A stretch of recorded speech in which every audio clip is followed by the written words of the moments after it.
ये झाड़ू गाया मेरे, जो गुजरात के कुछ शहर में एक संत रहते थे जो सुपर समाज के थे, तो राजा के बंगले पर उनकी ड्यूटी थी, लेकिन उनको पूरी उम्र कोई पहचान नहीं पाया। जब जाते समय उन्होंने भजन अपना आप कथ करके गाया कि मैंने पूरे जीवन में एक राजा के बंगले पर झाड़ू लगाया, और उसी झाड़ू के माध्यम से मैं संदेश देना चाहता हूँ कि झाड़ू क्या चीज़ है। तो क्या आप जो ये गाना वाना गाते हैं इसमें क्या संदेश है? नहीं, संदेश तो ये है कि आप अपने आप को पहचानें और अपने अंदर जो बुराइयां उसको दूर करें, और मानव मात्र को भी कोशिश करें कि आपके द्वारा भी संदेश आ जाए कि अपने से और भी सुधरे।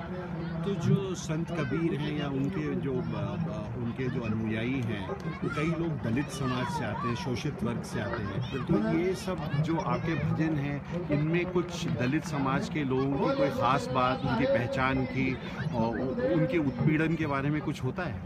नहीं, उनको बहुत साहस मिलता है संतों की। अभी मैंने एक साखी कही थी कि संत न होते जगत में जल मरता संसार। मैंने जो जाति की, धर्म की, पंथ की, ऊंच की नीच की जो बुराइयाँ ये दूर करने का काम सिर्फ संतों की वाणी से हो सकता है, और संतों के द्वारा ही हो सकता है, और उनको बहुत ताकत मिलती है इससे। तो आपको क्या लगता है कि आज की दुनिया में जो संतों की वाणी है या जो आप भजन गाते हैं उसका क्या संदर्भ है और उसका लोगों के साथ क्या कनेक्शन बैठता है? नहीं, कनेक्शन तो जैसे संगीत के माध्यम से हर किसी को मज़ा तो आता ही है कि संगीत, और मज़े के आगे मज़े के अंदर उसकी आध्यात्मिकता जान लेना और अपने आप को समझ लेना, वो किसी जाति, धर्म, संप्रदाय को छोड़ करके खुद की पहचान कर लेना, तो ना तो किसी से विवाद होगा, ना वो किसी का विवाद पहचान पाएगा कि विवाद क्या होता है। तो आपको लगता है कि जैसे कि इस इलाके में, जैसे अभी आपने जो प्रोग्राम यहाँ किया है, तो उसका मतलब लोगों के साथ काफ़ी जुड़ाव है, लोग दूर दूर से आते हैं सुनने के लिए, किया या आजकल की दुनिया टेलीविज़न और दूसरी तरफ जो कमर्शियल मामला है उसकी तरफ? कमर्शियल तो खैर ठीक है, लेकिन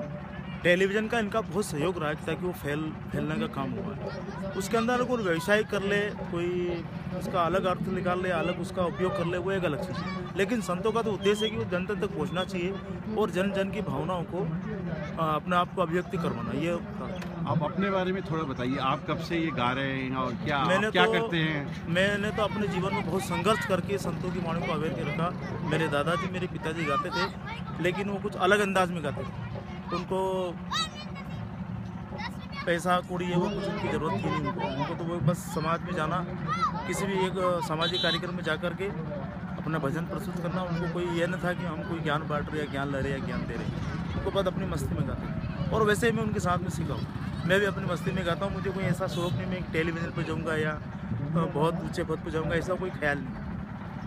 तो अभी आप क्या करते हैं, मतलब कि आप अभी मैंने अपना या मैं अभी सिर्फ गायकी के अलावा और कुछ करते ही नहीं, मैं सब गाता हूँ। और आपका रहते कहाँ है, गांव कहाँ है? मेरा गांव है कन्हेरिया, लेकिन अभी वर्तमान में मैं टोंक खुर्द, जो मेरे गांव की तहसील है, जिले की। कौन से जिले में पड़ता है? देवास जिला।